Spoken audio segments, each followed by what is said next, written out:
And it's just that somebody came across, they found this building, Detroit Auto Dealers Association.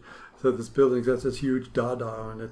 And so they went and did a die-in in front of it and blocked the doors. They did all kinds of crazy things. But the person did a narrative of their experience. It's funny. That's cool. Yeah. I mean, you can, it's hard to say what would be the best kind of thing. Some of it's super serious, you can imagine, like all the discussion about, they had this series called Swamp Fever that's basically talking about neo-primitivism, why I'm not a primitivist, or why I'm no longer a primitivist. And some of it got really serious at a certain point. So, and in those times, like in the 80s, it was a big, like, tabloid kind of newspaper thing. And so some of those articles are actually really big. So if you were going to read it, it would take 2 hours to read it. Nowadays, in the magazine format, it lends itself to reading because each one is, like 15 minutes or something like that. Well, I think some longer articles, things could be a little longer. Yeah. No, I'm just thinking about what some of the differences. Yeah. Yeah, it depends on what you want. Like, you could think about a particular theme, like this theme is anti-civilization or anti-technology, and there's there are other themes. Yeah, there's the one. What's the one that's in 281 that David Watson did? Triumph of Capital. Oh yeah, which is about the end of the Soviet bloc. That's an interesting Triumph one. of Capital. Yeah. There's been a few good things on education, whole themes on alternative education approaches. Then there's the recent issue of Anti-Marx that has some earlier stuff reprinted, but also some newer stuff criticizing why Marxist ideas aren't necessarily that valid anymore or ever, or so there's a lot of possibility. Oh yeah. I mean, it depends on like what you would find most interesting. What would you think would be the most interesting kind of a theme? Like politics, there's been a lot of on organization, like that was a big theme in the mid-70s.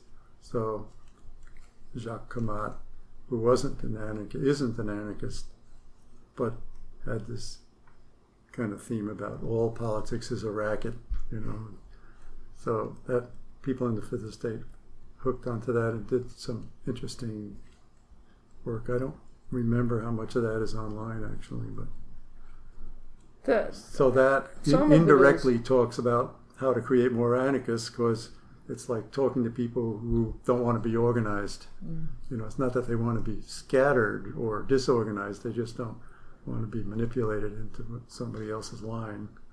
Well, there's a nice thing you want to read. It's online about Vavilov, who's a Russian what do you call that? Ethnobotanist? He was a geographer, like sort of like Kropotkin, more recently though, like in the 20s and 30s, and so kind of corroborates the kind of things that Kropotkin was talking about. That's on the mutual aid being a healthy thing, healthy social development in terms of evolutionary survival kind of stuff. That's in the Fifth Estate? Yeah, remember? That's Jeff Hall's. Oh, okay. Oh, yeah, that's right. I forgot what the title is, but if you look up Vavilov, Vavilov, yeah, and, if you just... Or Hall, Jeff, Geoff. Jeff Hall. Yeah. There's a drop-down list of authors for the Fifth Estate. So if you ever see a person's name of an author that you want to see more of what they wrote, you can find it by going there. So now that's a person, Jeff Hall's a person that we know from way back, and he's very interested in anarchist ideas and involved in a lot of things.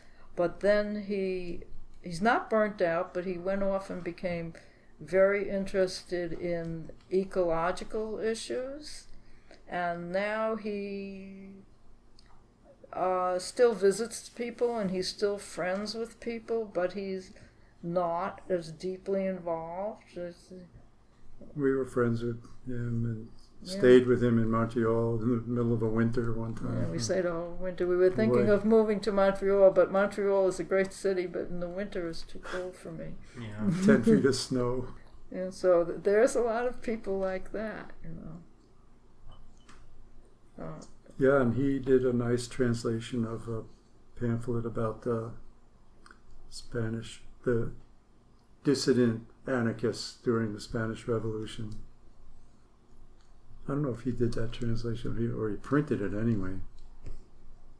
Remember, it's called A Day Mournful and Drear. It has a funny title. I think he did do that translation. It was A Day Mournful and Overcast. Yeah. We actually recorded it. Oh, did it's you? on the Resonance okay. website. Yeah, it's like an autobiography of. Does that have Jeff Hall's name on there? I don't know if it does. We'll have to add it. Add it Because in there. I think there have been a few translations, but I think he did the first one. Okay. Yeah. And what is that? The Friends of Durruti? I forgot who did it, but it was. Yeah, it was one of the members of, or the account was by one of the members of the Iron Column. Okay. Yeah. Yeah. I remember that. Yeah, he's done a bunch of printing. I don't know if he's done a lot lately, but no, I don't think he has. I think he's done a lot lately. But yeah, that's an example of a person who you wouldn't see around a lot now, but his heart is still in the right place. And I think that's the thing, is that there's a lot of people who, when there's things that inspire them, are going to come around, and when there's not things that inspire them, you're not going to know they're there. But then that's one of the reasons some people say why some of these insurgencies can be so surprising. So, like in the early and mid 1960s, people were saying, "Oh, there can't be any big social insurgency in the Western countries, the United States, Britain, France. These countries, like, people are too comfortable in them. Nothing can ever happen in those countries. It's only in impoverished countries in Africa, Asia, or Latin America that you're going to have insurgencies because people are deprived." But then, all of a sudden, we find ourselves in 1968, and everywhere, including in the most highly industrialized countries, people are rebelling and really anxious to see things happening. And not just people who were, well-known malcontents, but all these people come out of the woodwork, so to speak, and they were really there all the time. There wasn't something for them to be responding to. And, that's happened again and again in so many different places. It's not just a question of spontaneous combustion, but a question of whether the people are really there. It's just not the situation for them. Yeah, the other thing is, like, it's like what happens with different events. So sometimes when you have an event in Seattle, not as many people as you would like turn out. And then sometimes, like a few of the things that we had which were poetry readings, we got a lot of people coming, because a lot of people were really excited by poetry. And I was a little worried, because I wanted to have poetry that was, anarchist-oriented poetry of revolt. I was a little nervous. It turned out most of it really was that way, that oriented. People came and read their own stuff. Yeah, but it wasn't, I was thinking, is it going to just be that people will be coming and they're going to read stuff that's, like, not really... doesn't really address social solidarity and social insurgency, but it did, because it was something that really struck a chord. One woman brought a poem that we actually put in the Fifth Estate that was pretty good. I'm glad we got it. Under the Wall, it's called. Yeah. I think it's in the last one. No, the one before the last one. Yeah. I think that's the problem, that we don't have it figured out.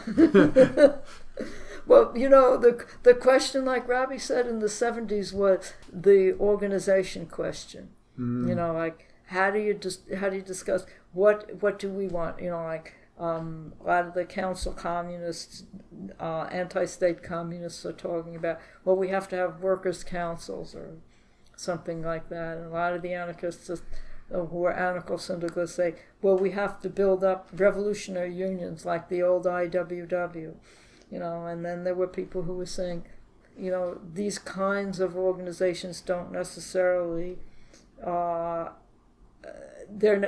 not going to spark off a revolution. If there's revolutionary insurgency, these things happen, but they don't necessarily spark off revolution. You can't make it happen. It's not that easy to make it happen, even though you may like it. You can't separate a revolutionary organization from its revolutionary context. Right, exactly. And just because you want it to be revolutionary doesn't mean it will be revolutionary.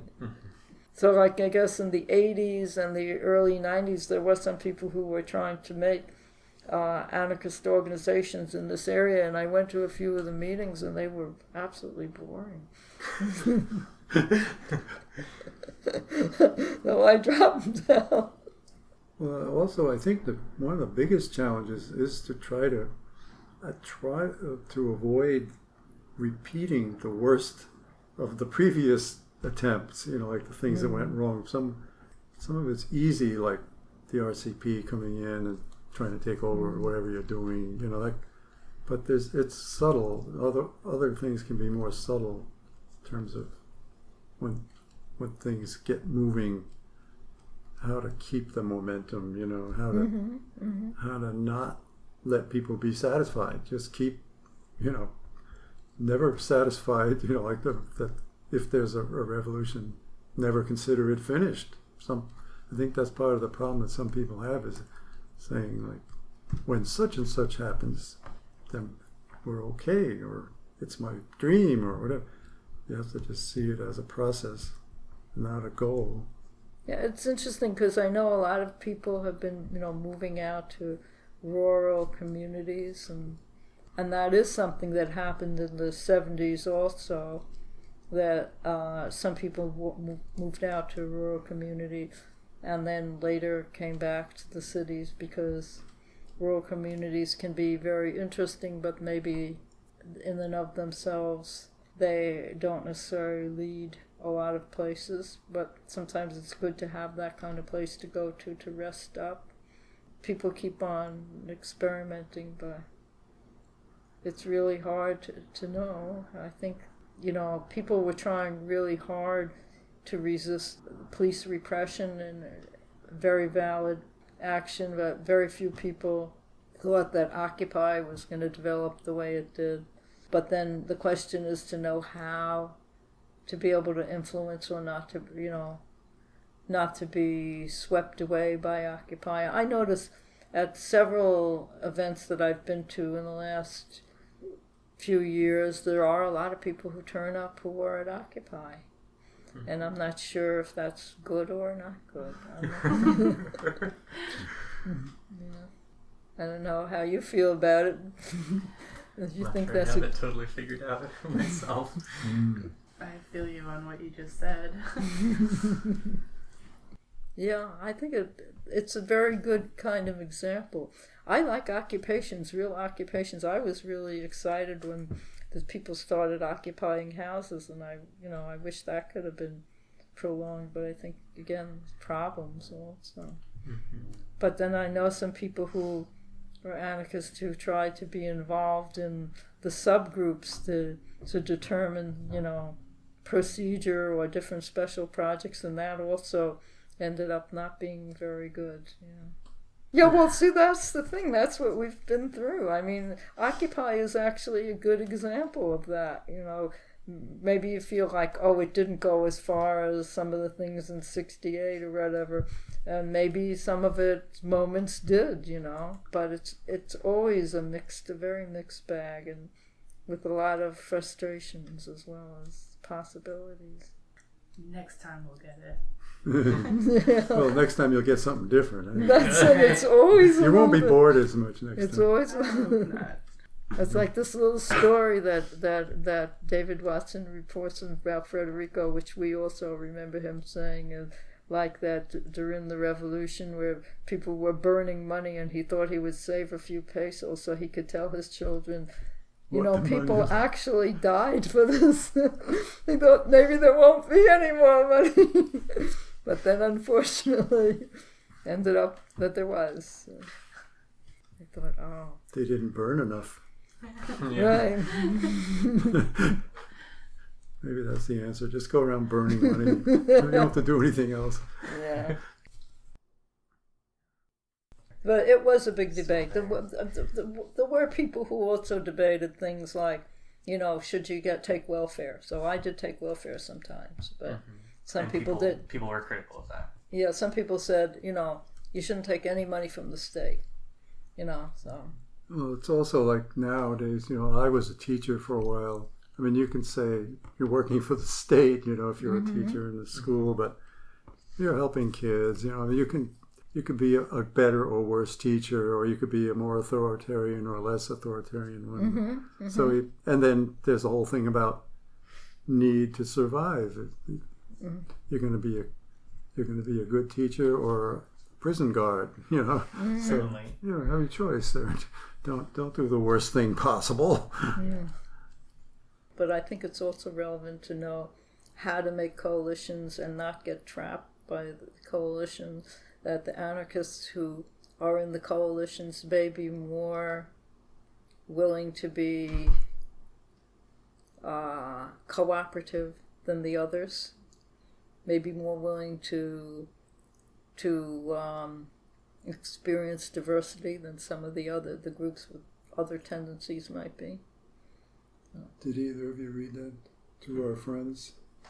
Big pamphlet? Or Yeah, I We read it. recorded it. Yeah, it's actually on the website as well. Oh, Yeah. wow. I did Great. chapter 70 pages. 3.